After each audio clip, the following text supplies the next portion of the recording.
Whistling Hens, and I am Jennifer Piazza-Pick. I am Assistant Professor of Music in Voice at Queen's University of Charlotte in Charlotte, North Carolina. And I'm Natalie Groom. I'm the clarinetist of Whistling Hens, and I teach clarinet at the University of Maryland, Baltimore County, and I also work at Washington Performing Arts in DC. Awesome. So happy to have both of you here and to talk about your wonderful group. So I know why you are called Whistling Hens because I did my little research because I was very curious about the name. But can you let our listeners know why your group is called Whistling Hens and what kind of inspired you to start your duet? Well, Whistling Hens comes from a biography I was reading. Natalie and I had just met at the beginning of our doctorate degrees at the University of Maryland, College Park. We were in a research class together and we were like, hey, I like you. Hey, I like you too. So let's form a duo, but soprano clarinet. What is there besides Shepherd on the Rock? And especially without piano. So as we started looking and knowing that we wanted to work together, I was reading a biography of Nadia Boulanger, and in it was a quote from a male critic of her sister, Lily, and it said, "Women composers are at best whistling hens." And immediately I called Natalie and was like, found her name, woohoo! Yeah, and that was actually printed in the New York Times in 1918, which is so wild. And just a fun aside from that we just realized this year. So that quote was from 1918, and we found it in 2018. So at the centennial of that horrid quote, that became the inspiration for our name. That's awesome. And it's kind of an interesting combination having a soprano and a clarinetist. Like you said, there isn't much rep out there for those two in a combination like that. So did you just decide because you were in this class together, oh, it'd be cool to collaborate on some projects? What kind of inspired you to make it like a permanent sort of group that you would continue to work together on?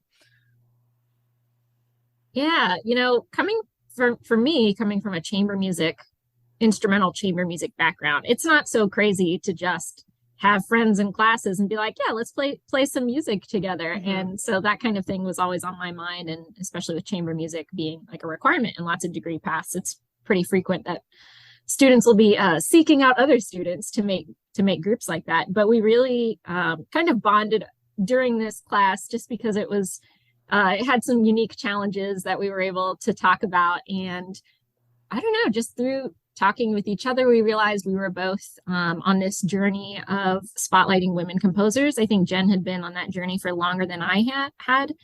And for me, I had just started thinking about it. And it was, I don't even know what prompted it. I just remember thinking about all of the recitals I had done, in 3 degrees before coming to get my doctorate. And I realized with some shame that I couldn't think of a single woman composer that I had ever programmed on a recital. And it wasn't that I was actively trying not to. It's just that when looking at all the quote unquote standards that were required for auditions or for anything that I would need, like for scholarships or summer festivals, there just wasn't music by women there. So anyway, I had started looking into that. And so that's how Jen and I connected. And I also remember the first time I heard her sing, which was her recital that first semester. And I thought, oh my gosh, she's amazing. I have got to find a way to work with her. And I mean, we were friends and we would talk, we'd do stuff, we'd have lunch and stuff. But, I was always like, voice and clarinet, what could we possibly do? And didn't really go forward with any kind of, tangible plan or idea until almost a year after we had met. And I just remember thinking over the summer about things I wanted to do or people I wanted to work with. And I wrote Jen an email and I said, I don't know what we could do. We're voice and soprano, but we've got to do something together. Let's figure it out. And that was kind of the beginning of our journey to find repertoire. And, to the point of there's not a lot of repertoire out there. We started with clarinet, soprano, piano trios because that was a little bit easier to find some pieces for that. And that's what we did on our first recital together and Jennifer's lecture recital. So really it's a friendship And that connection was what brought us together. And Whistling Hens as a brand didn't come till later as we workshopped things together and noticed really clear value alignment.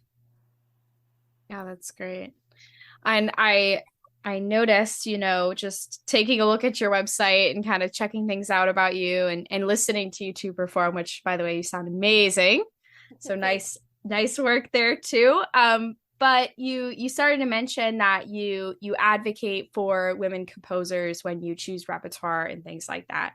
So obviously that's important. And Natalie, I kind of found myself reflecting on, my own experience as a college student and going into the professional world and realizing that I, as a woman trumpet player, never performed a piece by a female or any other identifying composers except for men all the way through. And that again had to do with, what's on those standard lists, those state lists, things like that. It becomes very constricting, what colleges require on their audition list, which I've noticed is kind of starting to change a little bit. Some schools are starting to be a little more generalized, so students have some more options there.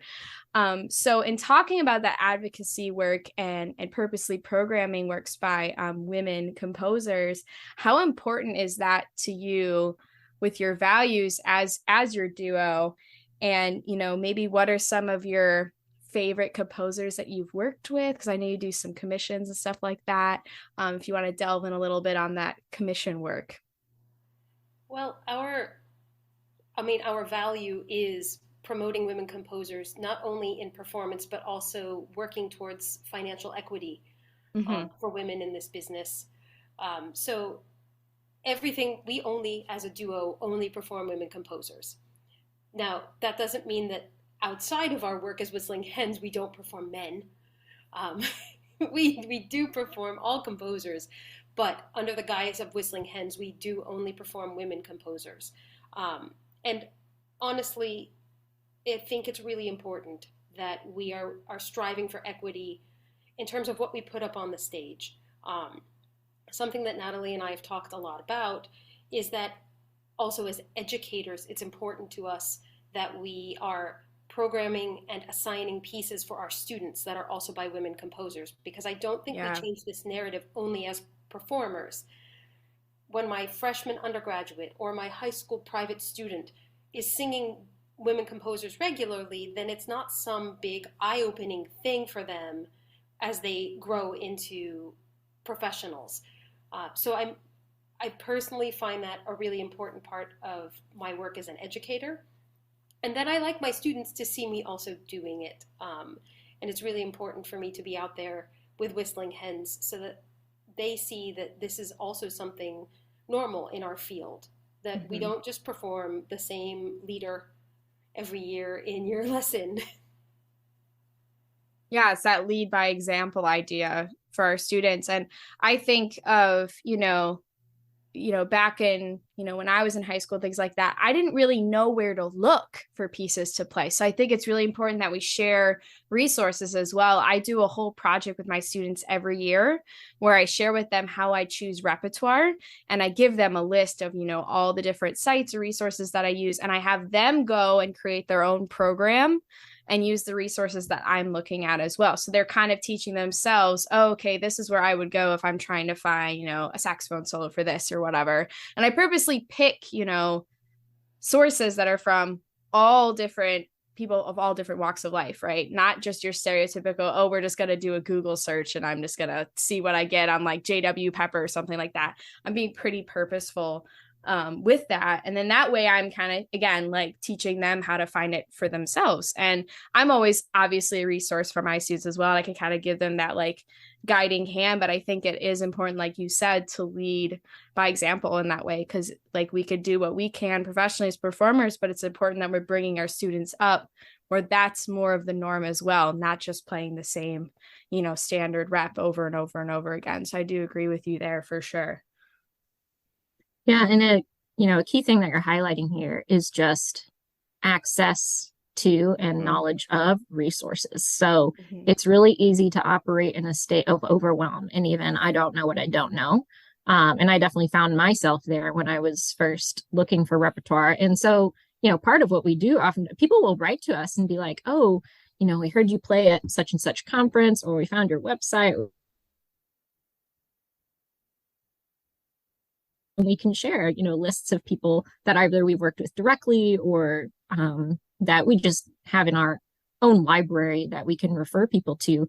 And it's, we can't change the status quo when there are barriers in the way. So yes, we can lead by example. Yes, we can be performing, commissioning, recording music by women.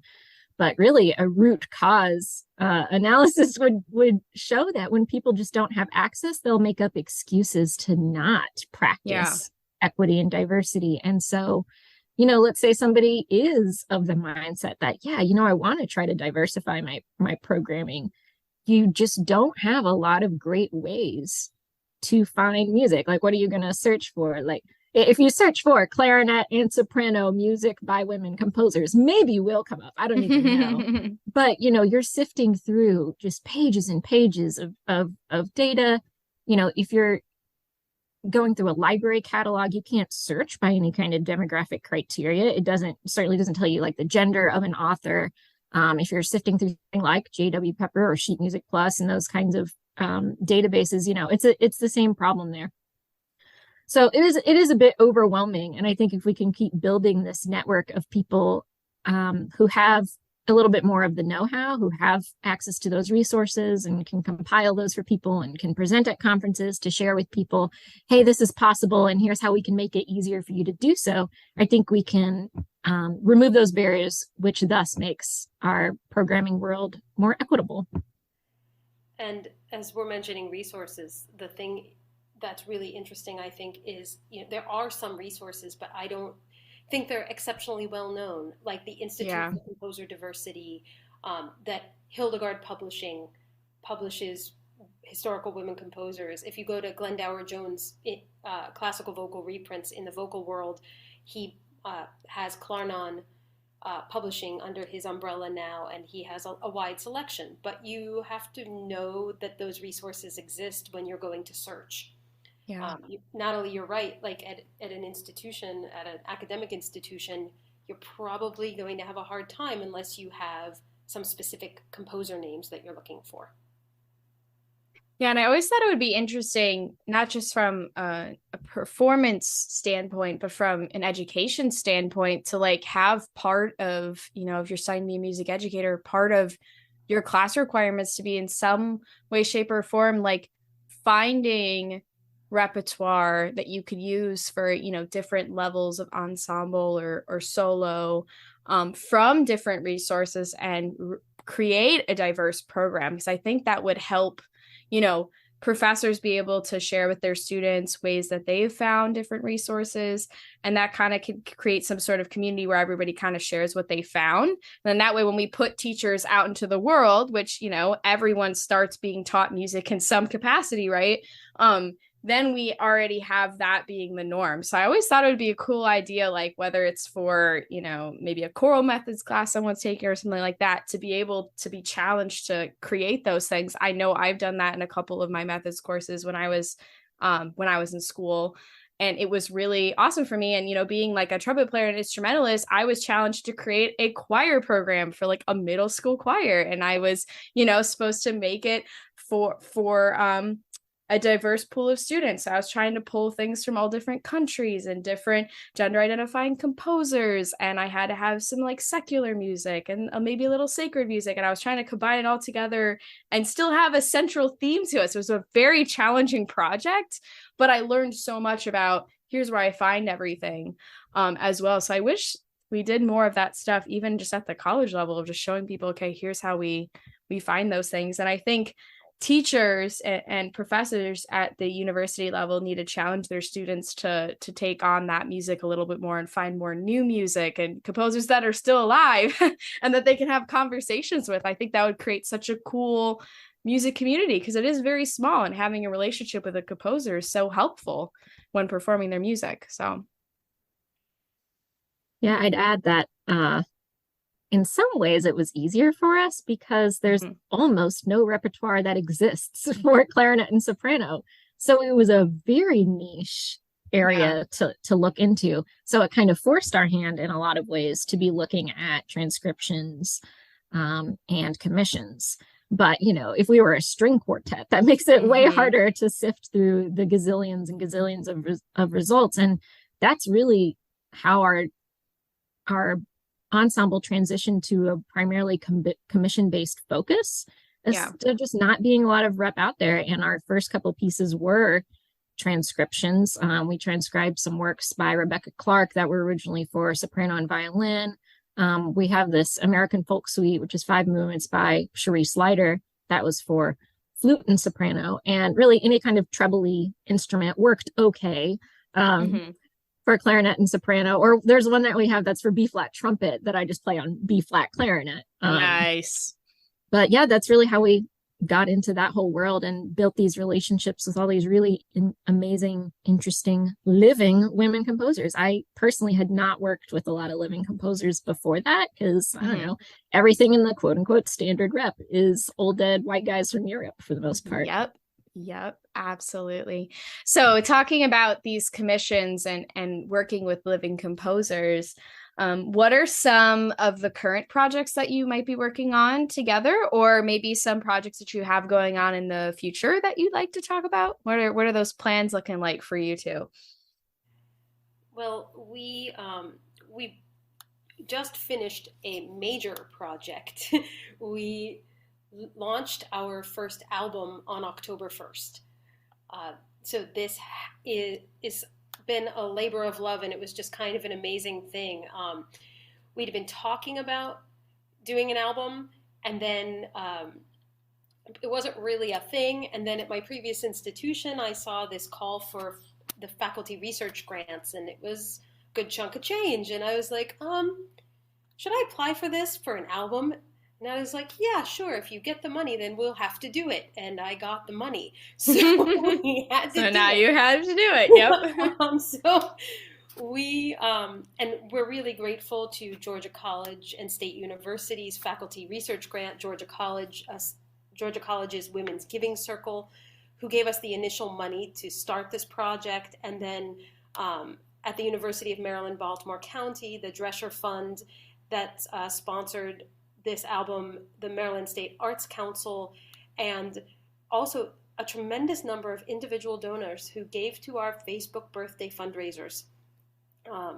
We're really grateful for the individual support for women composers. So we just released our album. It's called Reacting to the Landscape, and the title comes from a quote by Marin Alsop, the former Baltimore Symphony Orchestra conductor and the first female to lead a major orchestra, who said about a course she was running on women conductors. People ask why a course like this is necessary, and I think it's a disingenuous question. It's only necessary because of the reality. It's not something I'm making up. I'm just reacting to the landscape. So Reacting to the Landscape became the title for our album. Thank you, Marin Alsop. And our album includes 7 living American women composers, 5 commissions, and 3 additional pieces that were written or transcribed for us. And we were lucky to collaborate with women-founded or women-run businesses, including our cover art by Masaya Hosseini, the Digipack design by Leda Black, our launch party partners at Denison's Brewing, and also in collaboration with all of this, we've commissioned a women composers coloring book that we have commissioned through Dynamic Doodle Company. And although that was a lot, and by the way, you can find Reacting to the Landscape on all of your major digital platforms. Woo! Yay! And you can order a physical copy from us at our website, whistlinghens.com, if you want to. But now that that project's behind us, you'd think we would take a breath, but you would be wrong. So at our launch party events and launch party concerts, we gave our first commission premiere for the season. Jennifer Stevenson, who won the Darkwater Women in Music Call for Scores when we were the ensemble in residence in the fall of 2021, she wrote us a brand new piece called Musical Invective, and it uses negative critiques of famous composers from a book called The Musical Invective. And we premiered that at our launch party events. We have a commission with composer Kimberly Osberg coming up in March, a commission with Melissa Dunphy that's going to be coming up in July, and I can now officially say out loud that we are one of the recipients of the Chamber Music America Classical Commissioning Award this year with composer Kate Soper. Awesome. That's so great. Congratulations. So, nothing going on. Thank you. You both sound very busy, but it's all good, positive things. So I'm so happy for you. So that's really awesome.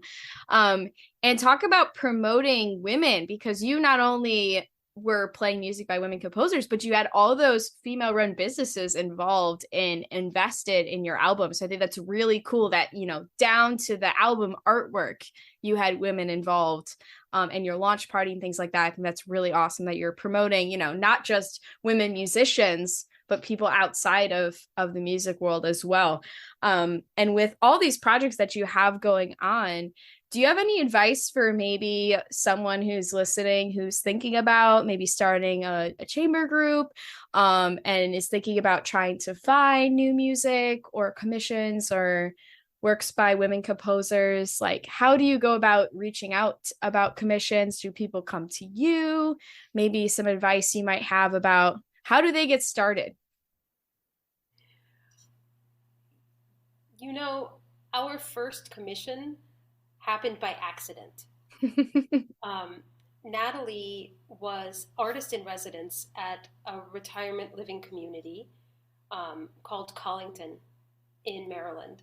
And we were just together getting started, and we had spent a week in the summer in residence at Avalock Music Farm and prepping sort of a concert, and we went to Collington to try it out.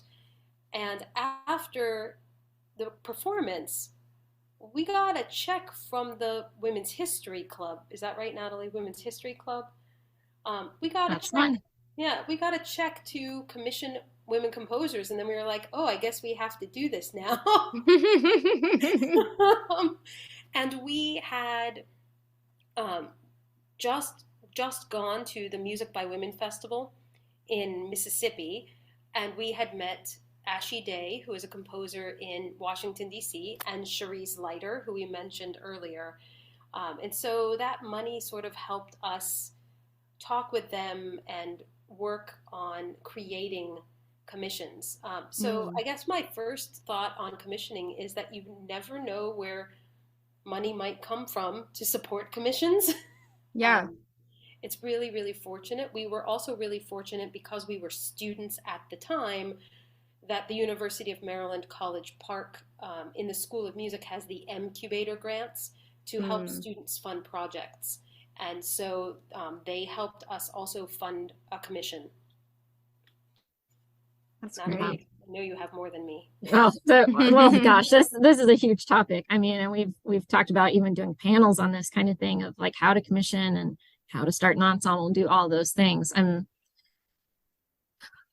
gosh, there's so much to unpack there. But the business side of being a performer can't be understated.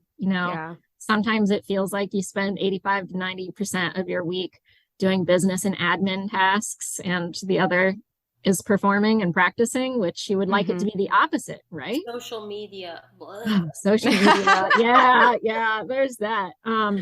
So at least my experience in the schools that I went to was it was a little bit more, I guess, quote, normal or traditional for chamber music ensembles to form, instrumental chamber music ensembles to form, but not so typical in the vocal world because they're doing opera, they're doing collaborations with pianists. So I had actually done several semi-professional chamber ensembles. I was specializing in wind quintet repertoire.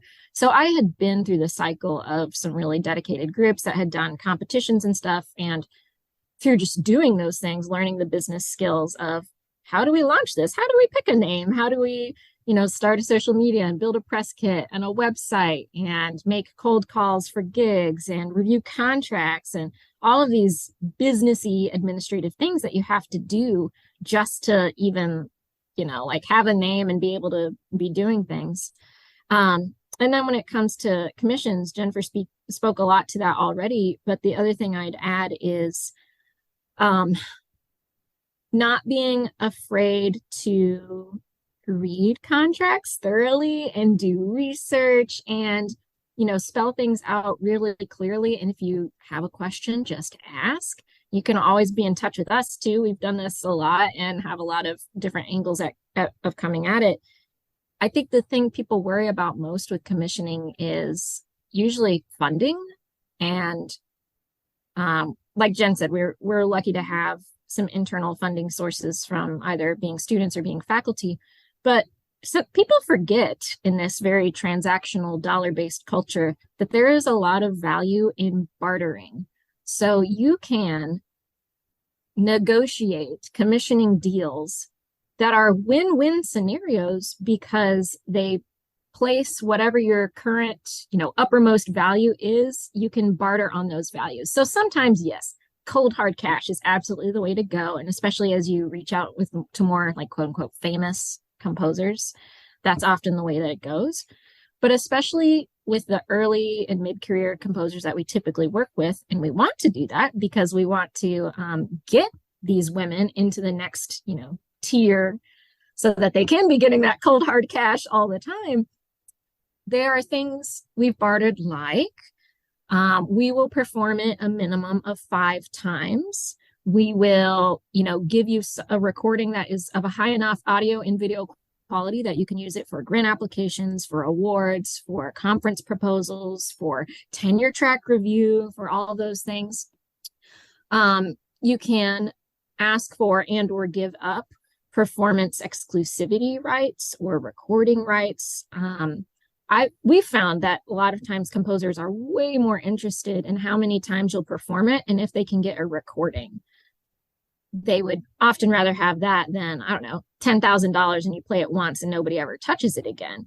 So the pieces that we have, they usually sit with us and we typically average something like 6 to 8 performances of each piece that's in our repertoire. And there have been other times where we're working with a composer who might just not be familiar with its instrumentation. So they kind of want to use us as a test subject, like, hey, can we have some iterative feedback where I'll write something for the clarinet and you tell me if this is possible on the clarinet. And so it's collaborative, which is a win, but it's also educational on both sides, where we can learn more about the instruments as individuals and then also writing together. So we can give feedback as a duo and say, well, we've played pieces like this before. And when the voice crossing happens this way, or there's this distance in range, it tends to not work. So we could go on about that for forever, but there's lots of ways that you can trade value, even if you don't have the dollars at play. And to be straight up, we have always, for a commission, always paid money in some way. But Natalie's talking about things that might add value to how much we had. Because at the beginning, especially, we didn't have something like the Chamber Music America Grant Award to pay for that. And we had composers who were also really willing to negotiate with us.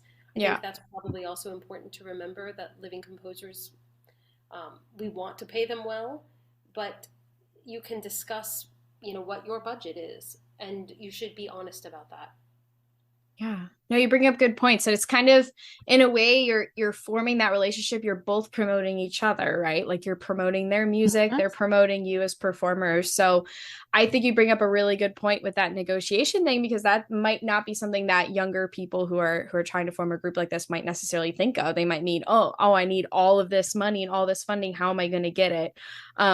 But also for your listeners, there's a lot of grant money to be had out there, especially with various community organizations. If you live near a larger city, I play with a group called the Cleveland Winds out in Cleveland, Ohio. We just won a grant through the city of Cleveland to be able to put on performances and perform and things like that, and commission new work. So there is money to be had. You just have to kind of do a little bit of digging, and the worst that's going to happen is you're not going to get it, right? So it's worth it to put your hat in the ring, apply, and do those things, because there is money to be had.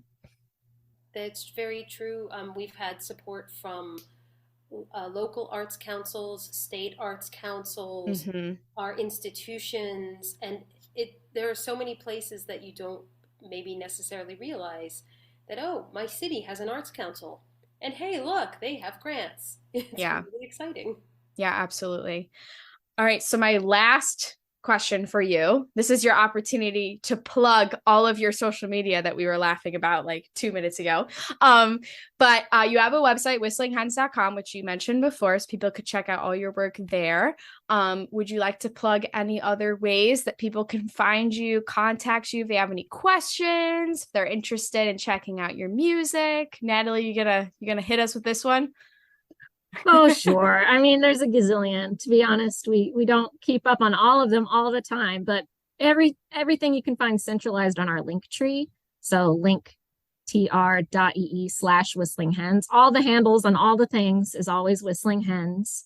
Mm-hmm. You can find us there. And then some of the more interesting and important ones that we've added are related to our album release, which you can also find on Linktree, but whistlinghens.bandcamp.com, where you can stream the music there. You can order physical and digital albums or individual tracks. And also, bonus on Bandcamp, if you order physical discs there, it also comes with a free digital download as opposed to other platforms. Should I leave anything out? That's really the big stuff. Yeah, our Linktree account will give you all the links to every social, all the socials. Yeah, I don't know. Linktree is great for that. I don't know if we'll be tweeting much under the tyranny of the new regime, but we'll see. The irony that we don't, the hens don't tweet as often as the other socials. That's all right though. We don't need Twitter. We'll function without it. Natalie and Jennifer, I want to thank you so much for coming on and sharing all your awesome advice and all the current things that you're working on. I'm so happy that you got to come on today and spend a little time with me. Thank you so much. Thank you. Thanks so much.